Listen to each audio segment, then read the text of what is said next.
Okay, amazing. Well, first, I think I should introduce myself. My name is Sarah Bletcher. I'm Chief Marketing Officer for a company called My Local Chefs. We provide customized nutrition programs for doctors and hospitals to help patients heal more quickly. In addition to that, I am a marketing consultant, so I help a lot of businesses get past their troubles. And then I also devote a lot of time to SCORE because I believe in the mission. I think every business needs guidance. And if you need a business therapist, that is what they do. So if you haven't gotten yourself a SCORE mentor yet, I absolutely recommend it. But today we're going to talk about one of my favorite topics, which is search engine optimization. Woo, woo. 6 steps to boost your Google rankings. We're going to start out the presentation with some practical background information. So how people actually search. I pulled out about 8 statistics that should guide our strategy. Which search engines matter most? Some do not matter at all. What affects your search ranking and visibility in broad terms? And then we're going to get into some practical things. I love the practical things. And these are 6 steps to actually that I want you to go through in order to boost your ranking immediately. So let's start out with how people use search engines today. So the stats are clear. 97% of us search online to find a local business. So if you are a local business, people are searching, and it's not just a few people, it's everyone. 86% of people use Google Maps to find that local business. So when we're thinking about where we should put our energy, where we should focus our efforts for optimizing for search, Google Maps is going to be a big one. 29% of people search for a local business every week. So if you are a local business and you are selling a service in a specific area, people are looking for you, and they're looking for, once they find one service, they'll actually go back to search to find all their other services. 88% of potential customers look at online reviews. So someone might have said, reviews are important. No, they're very, very important. 88% of us will look at the review before we go to a business. So that's something that we're going to focus on and take a look at today as well. Let's look at some more behavior. So 70% of consumers will visit a store because of something they read online. So what you put online about your business will matter. It actually changes people's minds, whether they're going to go to business A, B, or C. They're going to go online first, they're going to read about it, and they're going to use that information to decide who they're going to. 50% of all near me searches. Now, some people will type in, hair salon. Other people will type in hair salon near me. Anyone who types in a near me search, 50% of those people show up at your door. So we want to take some time to look at who's searching near me, and am I showing up for those searches? 78% of local searches on a mobile device, so we're talking our cell phones, our iPads, will actually result in an offline purchase. So we're not necessarily, when we're optimizing our website and our search result presence, we're not necessarily looking for an online transaction. A lot of times that'll actually end up in an offline or an in-person transaction. And 28% of all local searches end up in a purchase. So local search, I think you already knew, is an important thing.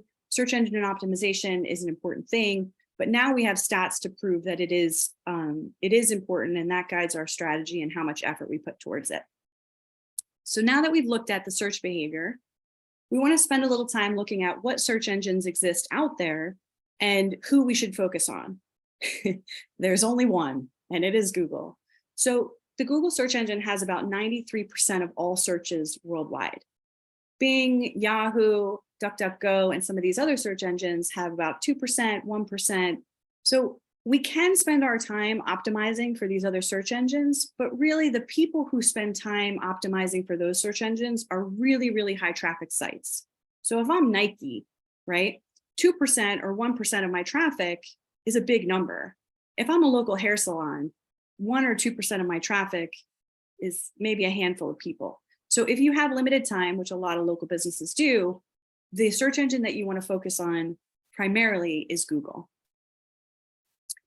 So let's just get some foundation on what things actually affect where you rank in search. There are 6 main things. The number one thing is traffic.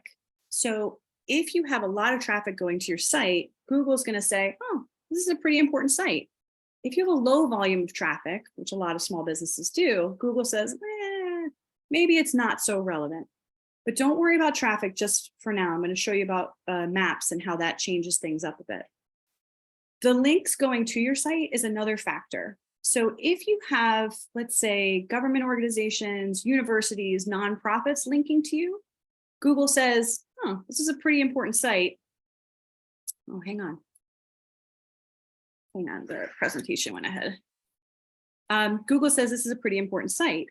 If you have a lot of people linking to you from LinkedIn, Facebook, and other social media outlets, Google goes, this is a pretty important site. If you have a lot of spammy sites linking to you, Google says, I don't know if this is a good site, and they'll actually demote you. So taking a look at who is linking to you and who you link to is an important part of optimizing for search.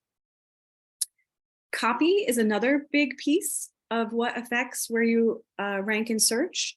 Specifically, the headlines that are on your web pages, the subheadlines that are on your web pages, and the page content. Those things, the headlines, subheadlines, and page content, don't all have the same weight in Google's algorithm when it's trying to figure out how important you are. So when Google's trying to figure out whether or not you're worth showing, they're going to look at your traffic, they're going to look at who's linking to you, who you're linking to, and they're going to look at the copy on your website, starting with your headlines. After that, Google takes a look at your images and you say, well, but Sarah, there's no copy in my images.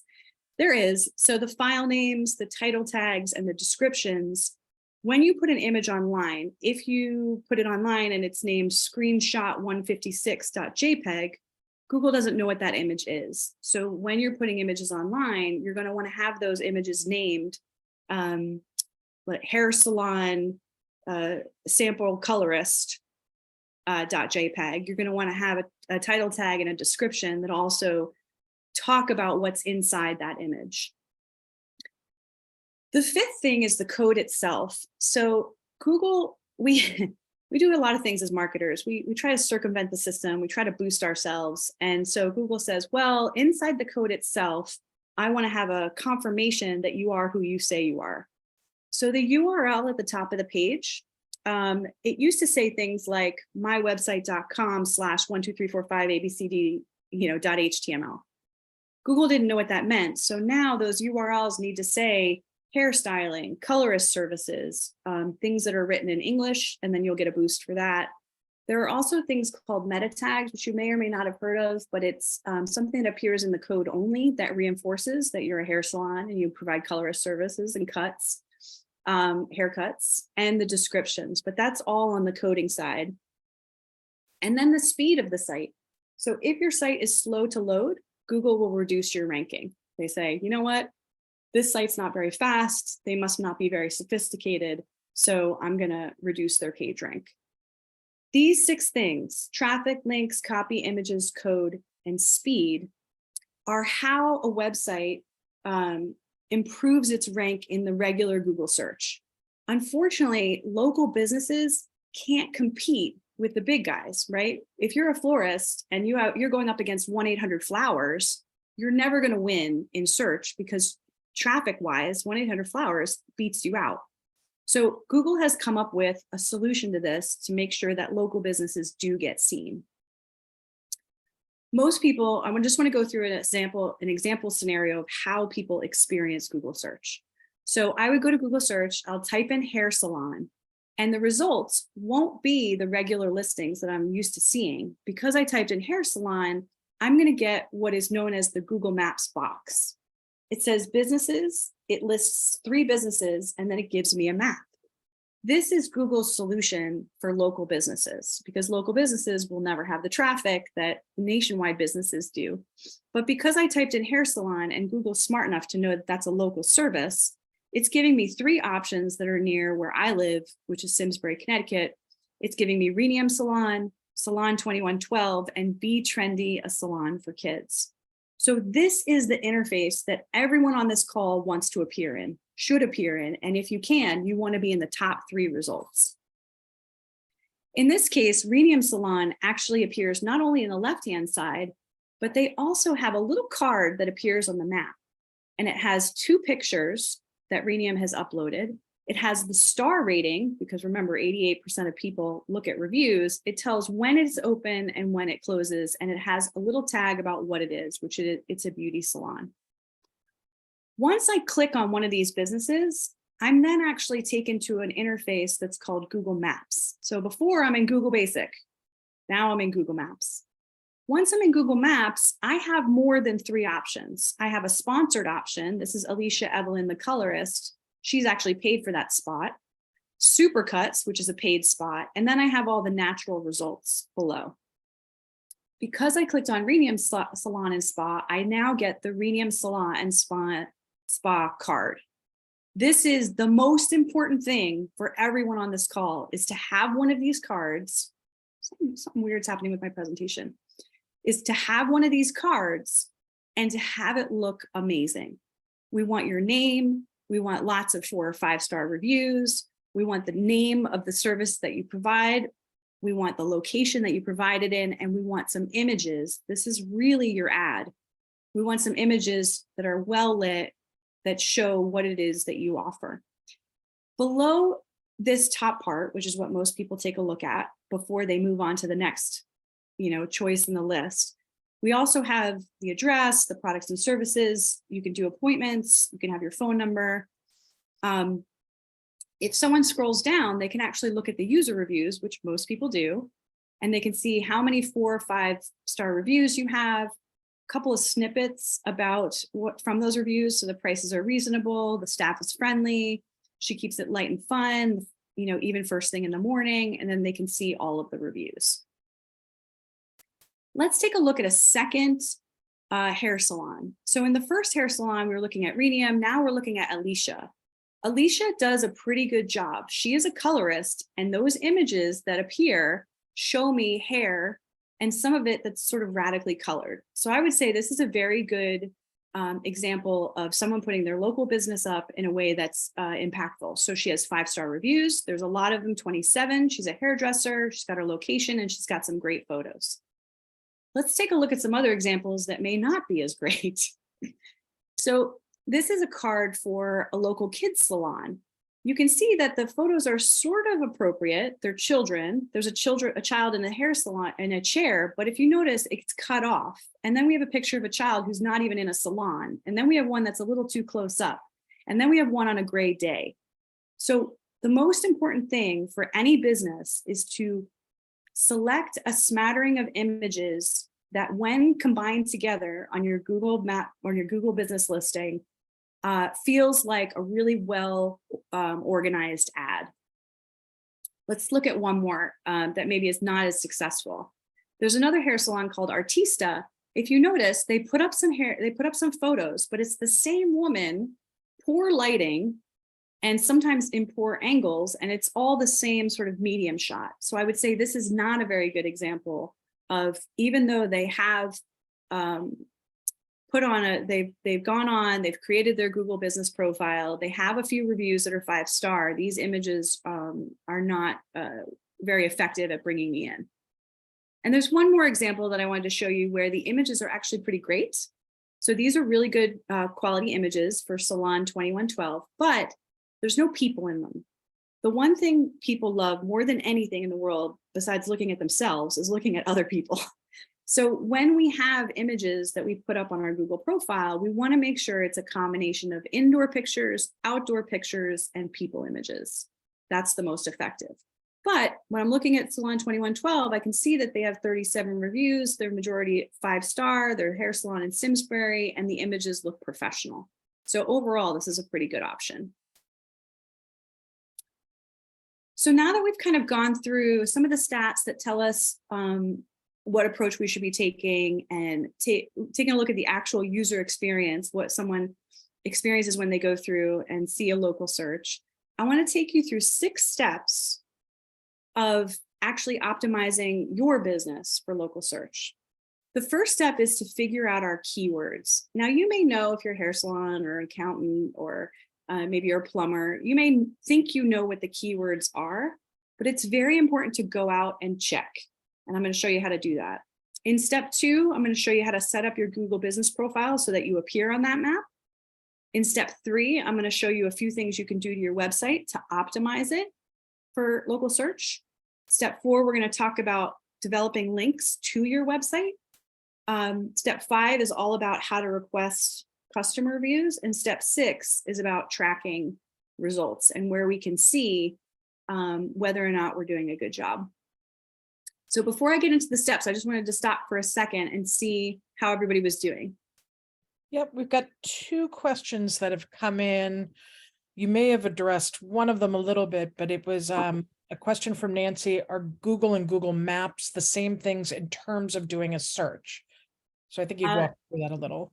Yes. So users don't really know the difference, but they are 2 different features and they both use the Google algorithm. So when you do a search on Google, straight up, if it's for something local and it knows it's for something local, it will push somebody to the Maps interface if it's for a local service. If it's for a product, you won't necessarily see that map. The thing that you'll see on top will be just listings of web pages that match. So Google's trying to take your search and figure out whether you should be on that Maps interface or not. We all know what local services are, right? Dog grooming services, accountants, things that real estate agents, they will push you to the map. Google will push you to the map for any local service. Something that's more like if you did put in 1-800-Flowers, the map would not appear and instead you'd get regular results. Okay, great. We've got a couple of questions about the recording and presentation. You will not receive a copy of the recording just for privacy issues, but you will receive a copy of the presentation with all of the slides in a few days. We've got another question from Lauren. How do you may be addressing this in other slides coming up, but how do you organically get to be in the top 3 of the local listing? I am going to go through all 6 steps. Will give you the best shot at being in the top 3. Okay. If you have no reviews, you will not be in the top 3. If those reviews are poor, you will not be in the top 3. So there are a bunch of things that Google's algorithm is so complicated right now. It is the most complicated thing in the planet, and they change it every month. Every month they optimize it. So all we can do is the best practices. And then if we are, depending on where the person's located, so if I'm in Simsbury, which is outside of Hartford, right? And I have 5-star reviews, but the person is searching in West Hartford, I may not show up because I'm too far away from them. There's just so many factors that determine whether you are in the top 3.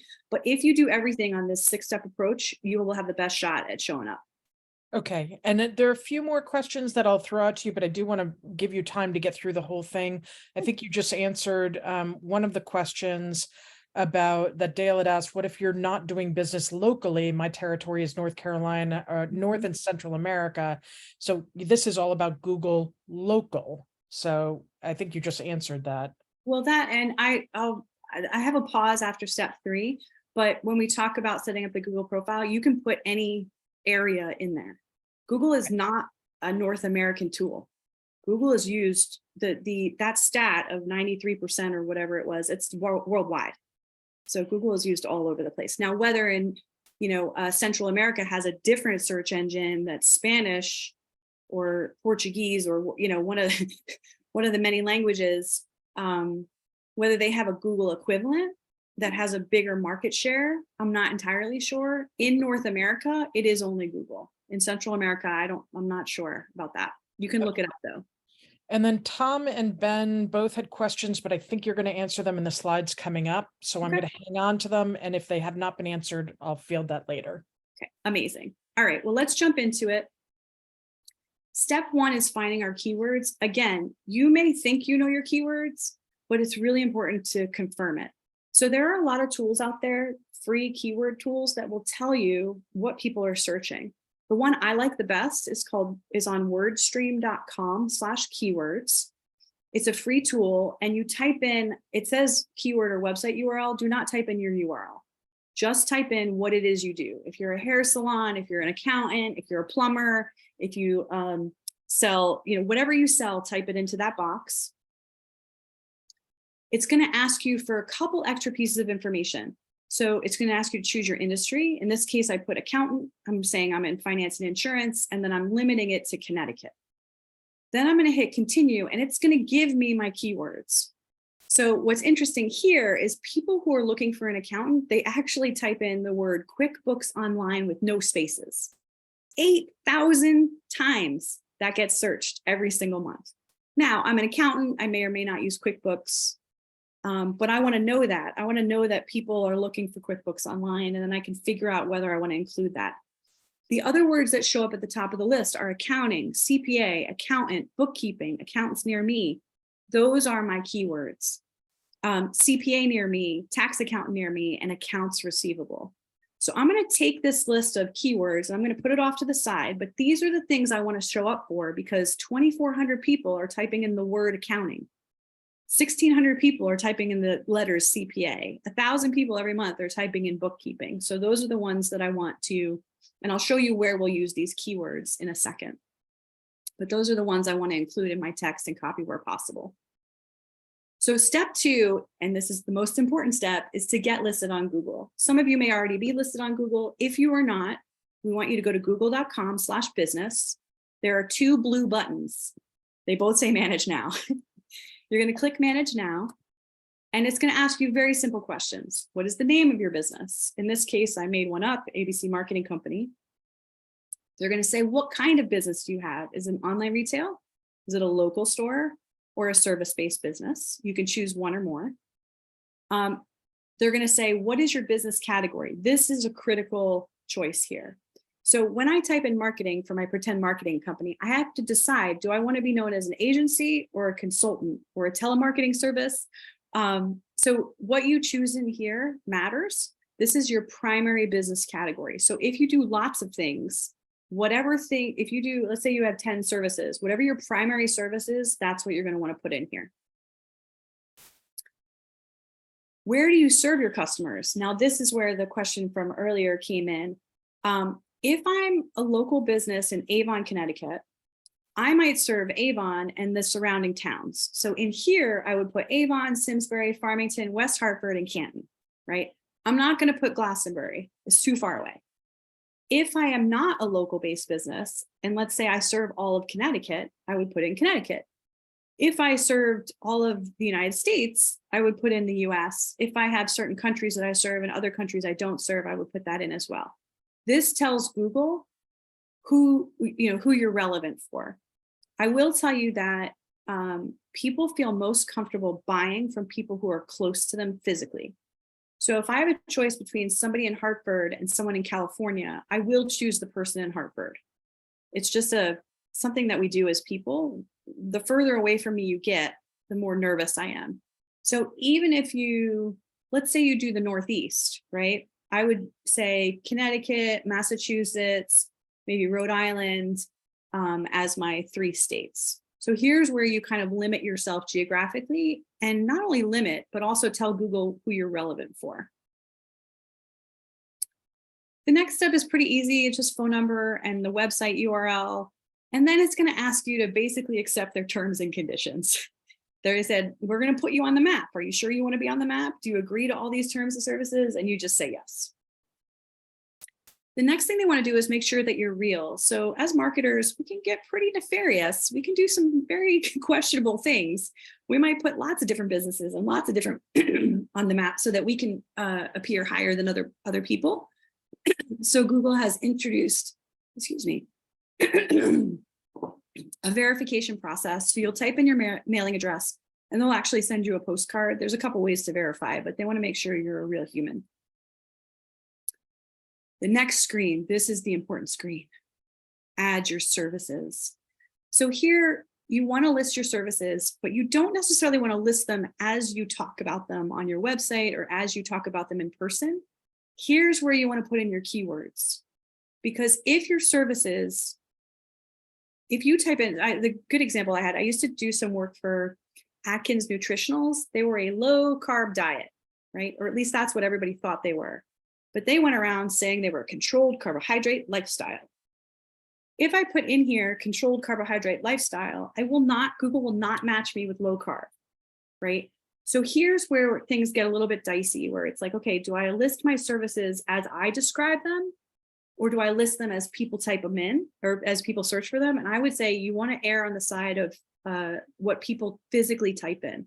So here, even though I may have different services, I may just put accounting, CPA, bookkeeping. I may put QuickBooks. I might put accounts receivable, even if those don't quite match what I have on my website.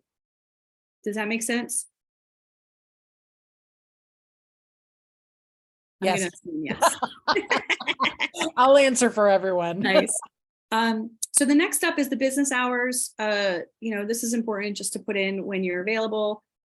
Google has the ability to add messaging. So this lets customers actually message you through Google. If you are willing to man this tool, I would say yes. If you don't have the time, I would turn it off.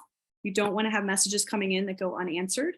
So this is a choice as to whether or not you have the time to answer. And then it's going to ask you your business description.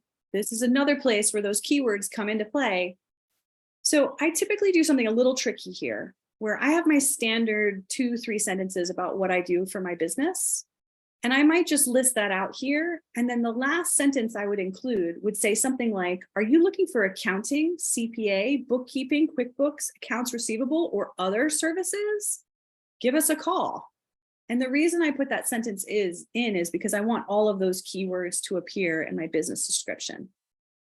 If I do that, I now have my services saying CPA, I have my business description saying CPA, I have a better chance for showing up when someone types in CPA and they're physically, geographically near me, I will have a chance of showing up in those first 3 listings. The other way to ensure that you show up is to pay for placement, but that's a different webinar. So the next thing up is actually photos of your business. Now, if you think that photos don't matter because you're a service, like an accountant, they do. They absolutely matter. We all buy things based on the photo. The nicer the photo, the higher the conversion, even if it's a consulting service. So if you have an amazing little bakery, we want to see pictures that are well lit of the outside of the bakery, of the inside of the bakery, and of people enjoying your baked goods, right? We want a variety of close-up, medium, and wide shots. And if hopefully you guys know what that is. So a close-up would be, maybe the coffee cup, just the coffee cup with the donut. A medium shot would be a person taking a bite, and a wide shot would be of the entire space inside and out. But these photos are really important. If you happen to be a consultant, like let's say I'm a lawyer, say, well, Sarah, what am I going to put here? You're going to put a picture of you looking amazing. You're going to put a picture of you and your whole staff. You're going to put a picture of your conference room with a client that's, engrossed in whatever you're saying. There are ways to do photos of your business, even if you are sort of a consultant and don't sell a particular product. That photo shoot might cost you some money. It is the best investment you will make. You'll use those photos on your website, you'll use those photos here, and it will increase your conversion. So what I typically say is buy a cheap website and get expensive photos. The next thing Google's going to do is try to get your money. They're going to give you $500 in free advertising so that you start advertising with them and continue to advertise with them. At this point, if you are just setting up your Google profile, I would skip this step and claim your free credit later. I might do a second webinar where we just talk about Google advertising and how to get started and how to do a really great Google ad. But for now, I would say if you're just starting out, skip this step. Google's then going to say, this is amazing. You've gotten through all the steps, but I got to wait until you're verified. So your Google profile, or you will only show up on the map once you're verified. So you want to keep your eye out for that postcard or the other ways that they allow you to be verified. And step 2 is complete. We are on to step 3. So in step 3, we want to optimize our website. And I think we had talked a little bit in the beginning about how there are different aspects to the website. There are things that you see, the copy that you see, and there are things that you don't see. The first thing that Google looks at is the title tag. Now, the title tag is actually not in the page itself. It's in the browser, and it's up here in the tippy top in the tab. In this case, it's Salon 2112, and they did a really good thing. In addition to the name of their business, they included hair salon and Simsbury. The two things you want to include in your title tag are your most popular service and your most popular location. And or if you like, there's a couple of locations, you might say Simsbury, Avon, and Farmington. The second thing that Google looks at and gives you points for is the URL itself. In this case, it's the homepage, so it just says Salon 2112. But if there is anything after the homepage, everything that comes after should be either a keyword. You should try to look to insert keywords or create pages that have things that include your services, hair salon, and your locations. There's another hidden bit called the meta description. You guys can look up this. Look up what this is later on, but it's basically only in the code. It never shows to the user, and it's just extra place to put keywords in. The next thing that's important, so these are the most important things: the title tag, the URL, the meta description, and this thing right here, hair without judgment. Right now, this salon is using this headline in a very wonderful way. It's impactful, it's interesting, but it is not keyword rich. So hair without judgment doesn't say, it does say hair, but it doesn't say hair salon. It doesn't say Simsbury, which is okay. But if possible, you want this headline to have some of those keywords in it. Another part of your page or of your website is the actual page copy itself. And in this case, they're doing a pretty good job. They're licensed hairstylists serving Simsbury, Connecticut. Again, we have our services, we have our locations. So now we have a Google business profile that says hair salon Simsbury. We have services that say, hairstyling. We have a website that the title tag says hair salon. We have body copy that says hair salon. What this does is tell Google, we are who we say we are. We are who we say we are. We are who we say we are. And then your rank goes up, up, up, up, up. The last thing the second to last thing that's important on your website is something called the name, address, and phone number. In the industry, we call that NAP. But at the bottom of every page of your site, Google wants to see your name, address, and phone number. We've all been to websites where we have no idea where they're out of. Are they out of California? Are they out of Idaho? Like, where is this company from? We go to the footer and we try to figure out, like, is this a real company? Is this a fake company? Is this from India? Is this from the Far East? We don't know. So what Google wants us to do is have a box at the bottom on the footer of our page that explains our hours, our address, and our contact information. And they want it on every page of our site. So if possible, we want our NAP to appear on every page of the site. And again, what that does is give Google confidence that we are who we say we are, that we are in fact located in Simsbury, that we do have somebody that you can call, and so we're a legitimate service. All these things help us help boost our ranking on that Google Maps. So the last recommendation I would have for optimizing the website that is worth the effort is building out a web page for each business location. So again, let's say that I do marketing services and I focus on New Haven and Hartford. I might build out 2 extra web pages, even though I don't need to, in order to improve search. So I would say marketing services in Hartford County, or marketing services in Hartford. And then I have a second web page that says marketing services in New Haven. And they can be nearly identical pages. I might have different images to reflect the location. I might change out the words to say, if you're looking for marketing services in Hartford, if you're looking for marketing services in New Haven. But that really helps with Google search, because Google's going to come on and say, oh, they have a page dedicated to Hartford. They have a page dedicated to New Haven. That must be an area that they really work in. Now, if you work all across Connecticut, you're not going to do a page for every town. Google's going to think that's a little questionable. But you might want to pick 5 towns that are priority towns that you service, and make pages for those. And then the title tag, you're going to want to have your service, what you do. I'm an attorney in Avon, Connecticut, and then the name of the practice. Attorney in Hartford, Connecticut, name of the practice. So these sort of location-based pages, I wouldn't do more than 10. 5 is probably better. Help with Google search. And then there's also building out a web page for each service. So you may say, but Sarah, my services, they're pretty straightforward, so I can get them all on one page. And yes, you may want to put them all on one page for the user to read, but then link through to a separate page that separates out each service into estate planning, whatever the services are, just so that you can have a title tag, a page, a headline, an image that all reflects your top 5 to 10 services. And now's a good time to relax, to rest up, to say, how are we doing? We are doing great. We do have a couple of questions. Again, some will save until the end. Okay. But some of the more simple ones.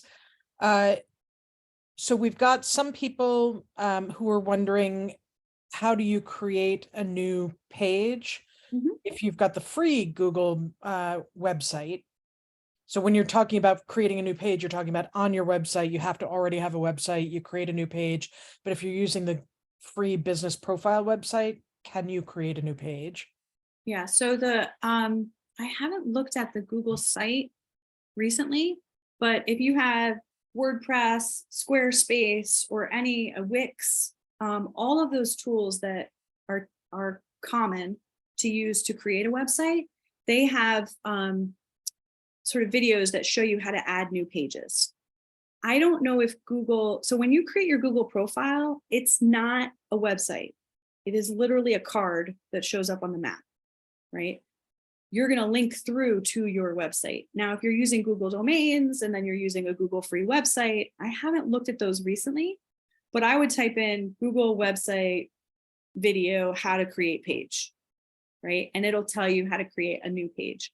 When you create a new page on any of those platforms, they're going to ask you for a page title. And in there should also be the ability to change the meta tags, the title tags.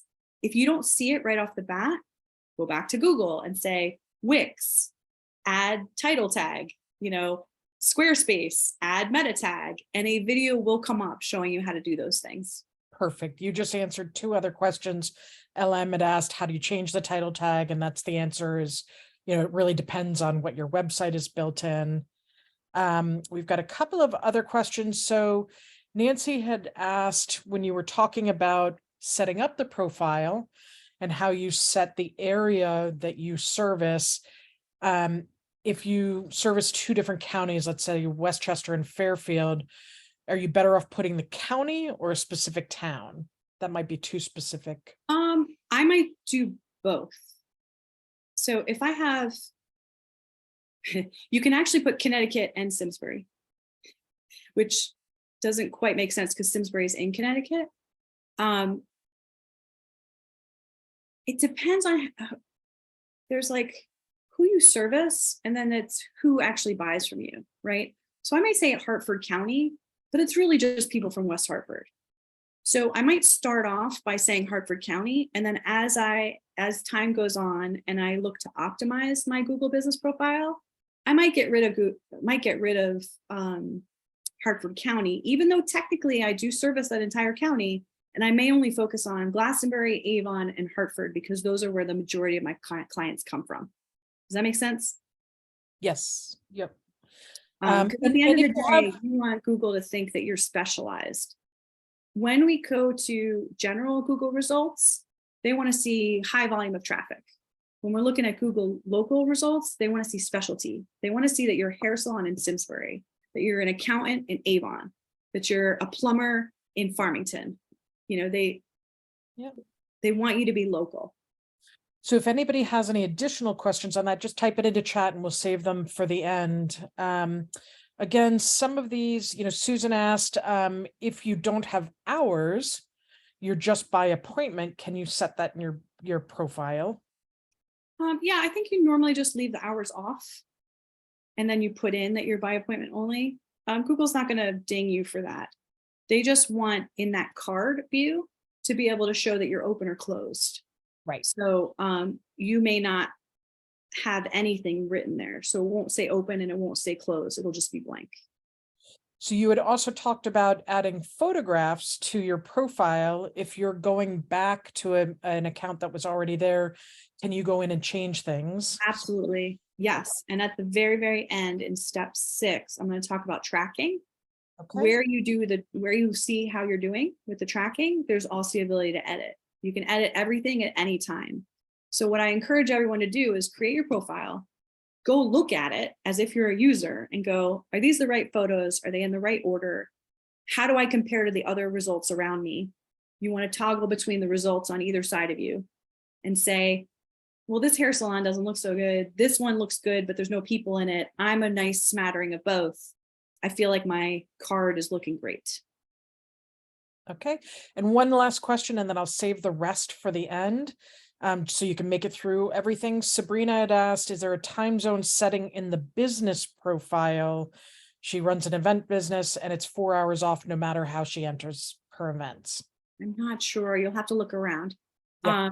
If you always try Google search, say, Google my business profile time zone issue, somebody's had your issue before and somebody's answered it.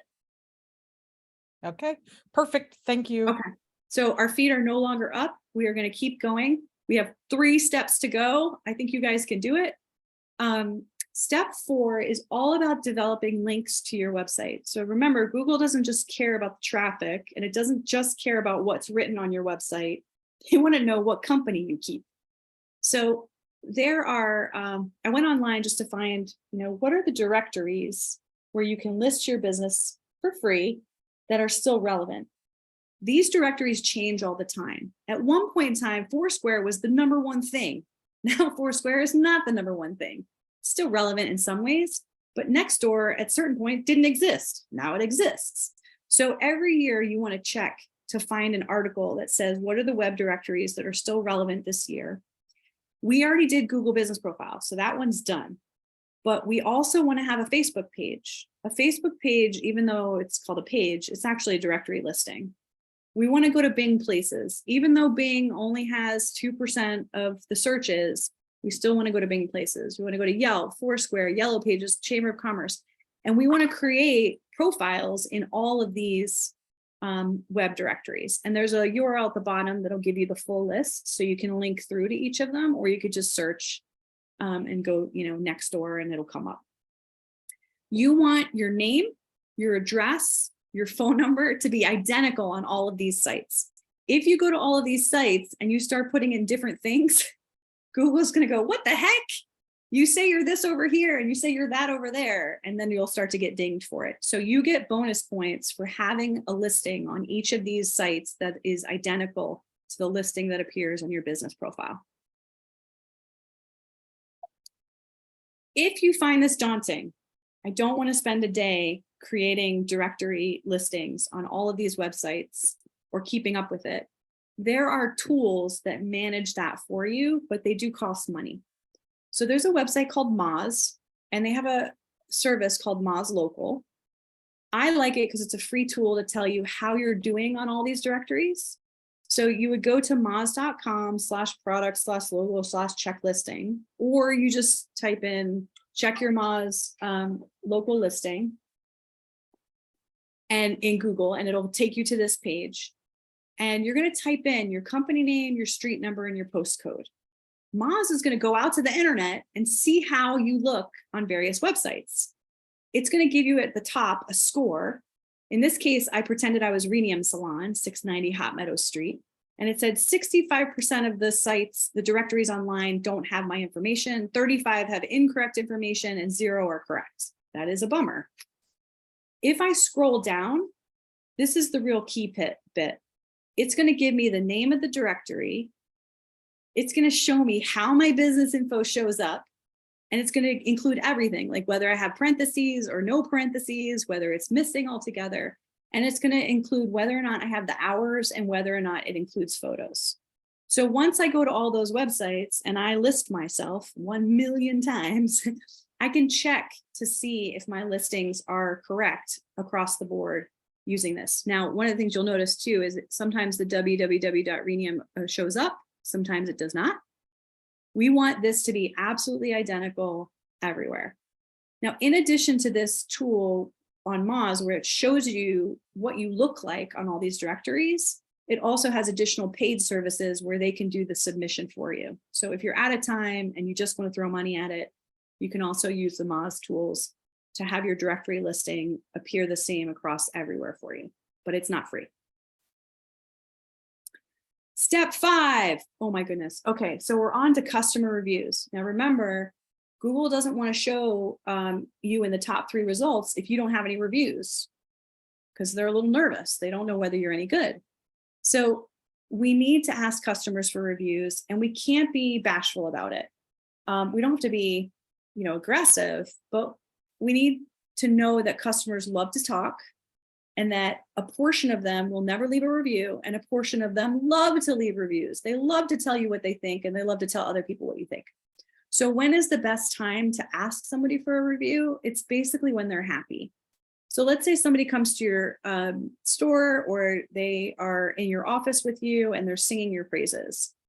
You want to say something like, "That's so great to hear. We really try our best to, provide our clients with what they need for accounting. Thank you so much for sharing your feedback." The customer will say something like, "Oh my gosh, of course. Thank you. You provide such a great service." And that's when you go, if you could write what you just said in a review on Google, that would be amazing. It's these kind of comments that help prospective customers feel more confident in choosing us. And the customer says, "No problem, I'll do that." And your response is, "Do you know how to do it? Can I send you a link?" This process of someone singing your praises, you thank them for that, and then you make the ask. This gets you the best reviews online, and you need, I would say, about 20 really high ranking reviews in order to appear in that first list. So if you're not in person, there are other ways that you can ask for reviews. I would say 1 or 2 times a year, you can actually email all of your customers and ask them for feedback. So you'd write an email, and it would have the subject line of, "We need your feedback." And it would say something like, "Hi, positive reviews from awesome customers like you can help other athletes, parents, artists, clients, just like you, feel confident about choosing," insert your business name. "Could you take 60 seconds to go to the platform and share your happy experiences? A few sentences is all it takes. We will be forever grateful. Thank you in advance for helping us out," and either your name or your team name. You will not get everybody who receives this email will not give you a review, but 10%, 20% will, and that can help fill out your Google profile. There are other times where it makes sense to ask for a customer review. You can ask them right at the end of a purchase if they're purchasing online. You can ask them a week later, right? So at the end of the purchase, it would be great if you could leave us a review, or a week later, we hit you up with, "What did you think? Please write a review." Again, you won't get 100% participation, but even if 5% do these things, it could help boost your Google ranking. There are 2 other ways that you can request reviews. One is to actually have a page on your website that says "leave a review," and all it does is link through to Google. The other thing is on your social services, like let's say you're an insurance company and you have a Facebook page and you're posting on your Facebook page regularly. Every quarter, you could ask people to leave a review.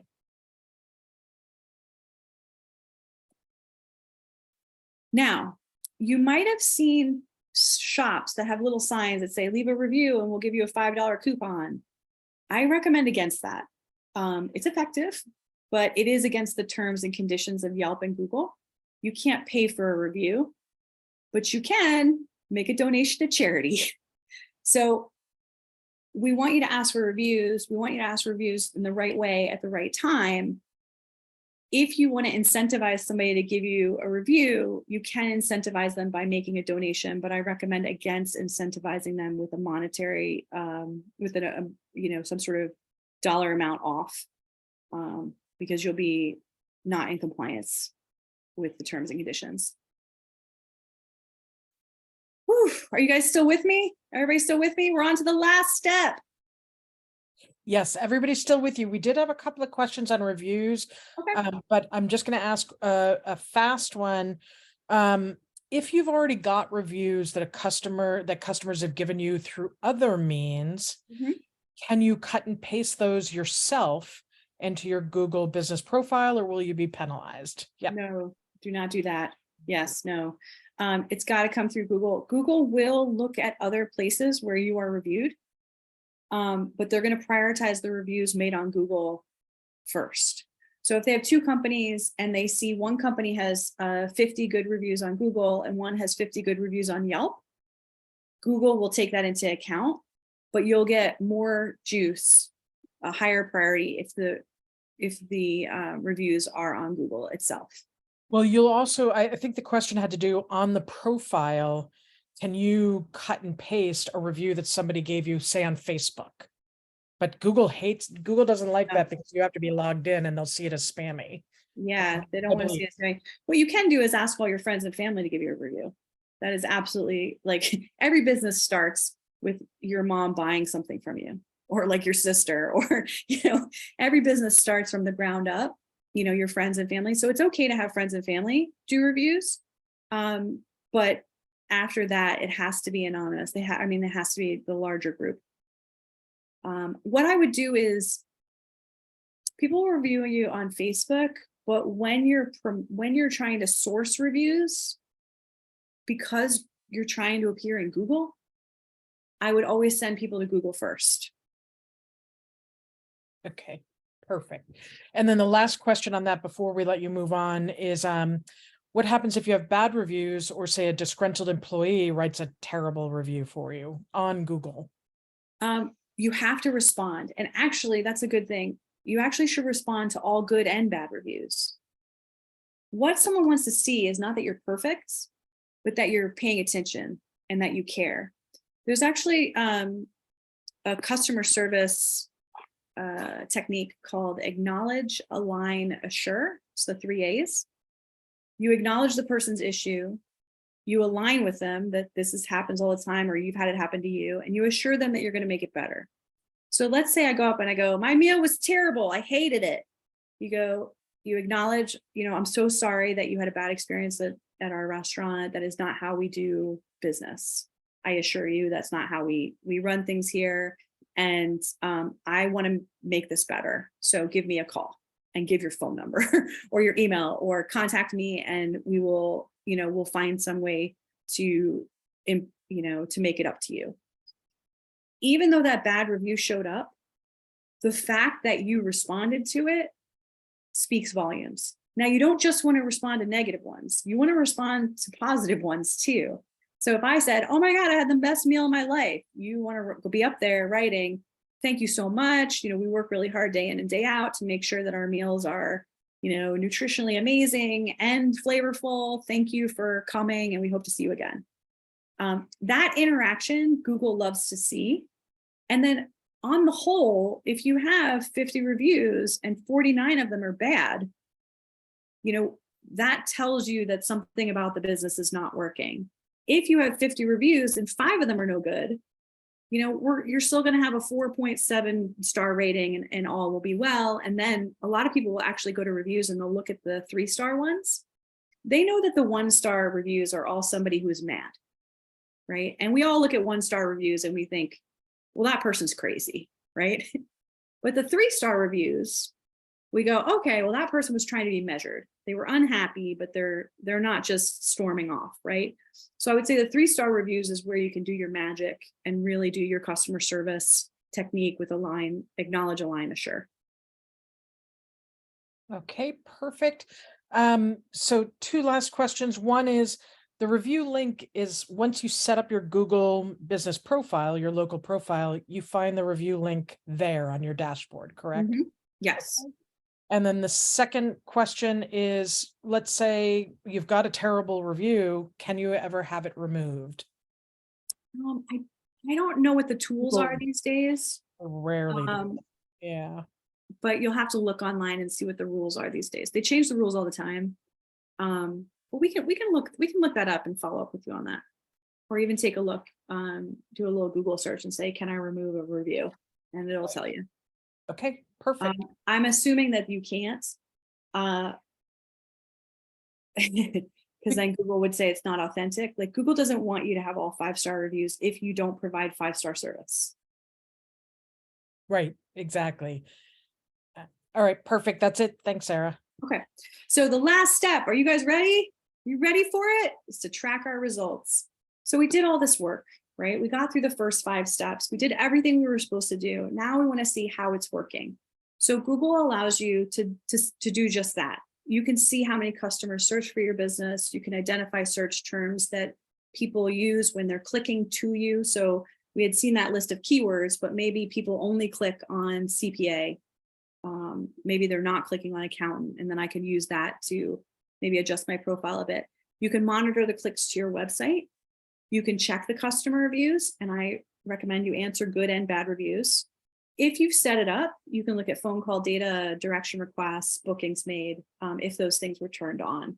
And you should always keep an eye on the messages to your business if you've turned on the messaging tool.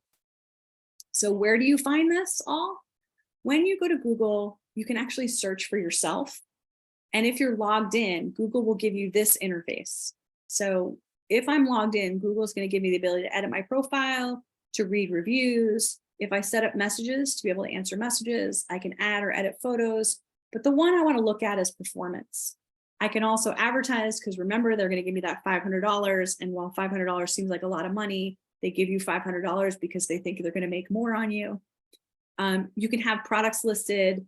There's lots of different tools in here, but the one we want to look at is performance. When you click into performance, it's going to give you a little interface that says overview, calls, messages, bookings, directions, and website clicks. The overview is going to tell you how many people viewed your business profile. So how many times you showed up on that map, and whether you showed up for people on a mobile device or desktop. And it's going to tell you how many people clicked on your profile, and then how many people viewed it. Wait, which one's which? No, this is viewed and this is clicked. So in this case, the searches were MVP and car. So while it's 6,000 people, 23 came from this one, 1,700 came from this one. And so it just gives you information about how people are finding you. So we did it. Oh my gosh, you made it through. We found our keywords. We set up our Google business profile, and we used our keywords to put into our profile to help boost where we appear.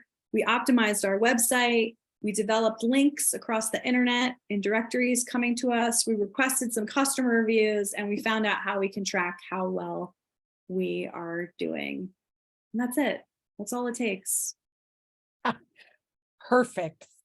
So we do have a couple of questions. I'm going to stop recording while we go into this. Sarah, do you still have a few minutes to? Yes.